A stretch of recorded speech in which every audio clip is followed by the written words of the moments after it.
sahabat semuanya, nonton video ini sampai habis ya, agar tidak salah paham. Dan sebelum itu jangan lupa like, komen, dan subscribe. Selamat menonton. 28 Januari 1892 pemerintah kolonial Hindia Belanda mendirikan Landarchief, cikal bakal Arsip Nasional Republik Indonesia, untuk menampung seluruh arsip Belanda di Nusantara. Gia van der Cits kemudian diangkat sebagai Lansarchivaris, Arsiparis Negara. Upaya itu untuk memudah kerja Belanda sebagai bahan pengambilan keputusan hingga kebijakan. Sebelumnya, Belanda terkenal peduli dengan keberlanjutan dari arsip-arsip bersejarah. Mereka kerap mencatat segala macam aktivitas secara komprehensif. Fungsi arsip sebagai pusat ingatan manusia tak dapat diganggu-gugat. Peran arsip cukup vital bagi suatu bangsa dan negara.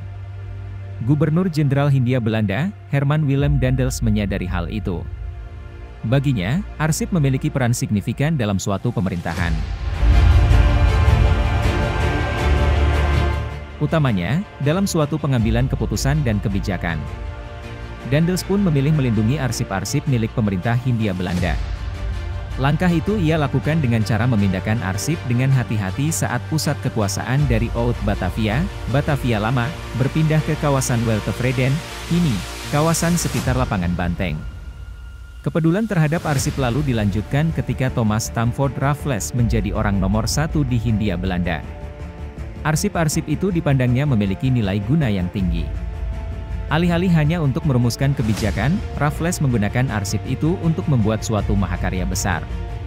The History of Java, namanya.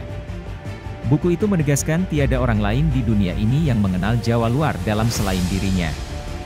Semenjak itu pemeliharaan arsip digalakkan. Arsip-arsip yang ada disimpan dengan baik dan supaya dapat diakses ketika diperlukan.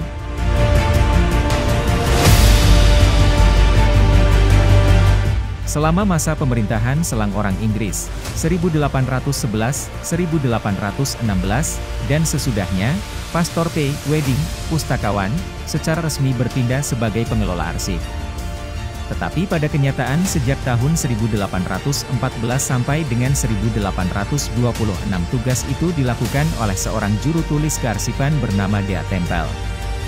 Dengan keputusan tanggal 19 Februari 1819 No. 19, pengawasan arsip-arsip lama menjadi tanggung jawab langsung Sekretaris Umum. Keputusan ini tetap berlaku sampai pengangkatan Gia van der Cits menjadi Lansarchivaris. Pada 1819 dikeluarkan juga keputusan untuk memindahkan arsip-arsip Belanda yang lama dari gedung Gubernemen di Molenvliet, Jalan Gajah Mada, ke loteng gudang persediaan di kawasan kota, Terang Geelbalk dan kawan-kawan dalam buku The Archives of the Dutch East India Company VOC and the Local Institutions in Batavia, 2007.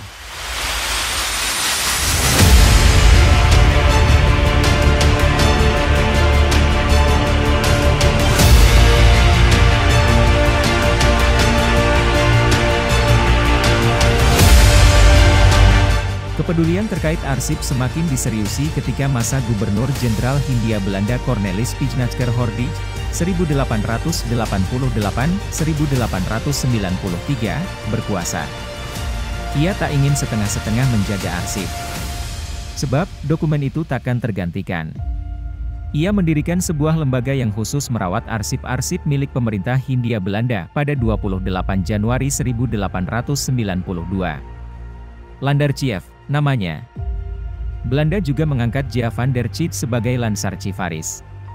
Pun kantornya sempat berpindah-pindah sebelum akhirnya menempati Villa Molenvliet, kini, Gedung ANRI. Lembaga yang kemudian menjadi cikal bakal Arsip Nasional Republik Indonesia, ANRI, ini disambut dengan baik. Karenanya, arsip-arsip yang ada dari fase awal penjajahan Belanda bisa terjaga hingga hari ini.